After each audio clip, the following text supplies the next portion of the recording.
অবশেষে অন্তিম পর্ব সম্প্রচার হয়ে গেল জলসার অন্যতম জনপ্রিয় ধারাবাহিক তুমি আশেপাশে থাকলে। আজ অর্থাৎ 31শে জুলাই অন্তিম পর্ব সম্প্রচার হলো তুমি আশেপাশে থাকলে ধারাবাহিকের। অবশেষে 8 মাসের যাত্রা শেষ হয়ে গেল। ধারাবাহিকটি খুবই জমজমাট পর্ব হলেও টিআরপি তালিকায় অনেকটাই পিছিয়ে ছিল।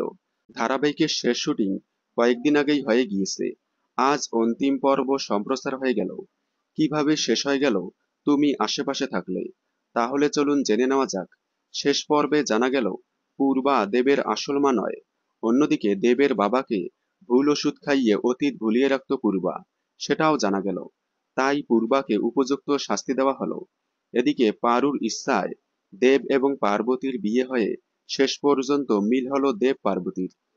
পারু দেবের বেস্ট ফ্রেন্ড হয়ে থেকে গেল। সব মিলিয়ে হ্যাপি এন্ডিং এর মাধ্যমে শেষ হয়ে গেল সকলের প্রিয় ধারাবাহিক তুমি আশেপাশে থাকলে। দেখুন তুমি আশেপাশে থাকলে মহা অন্তিম পর্ব আজ 31শে জুলাই ঠিক বিকেল 5:30টায় স্টার জলসার পর্দায়।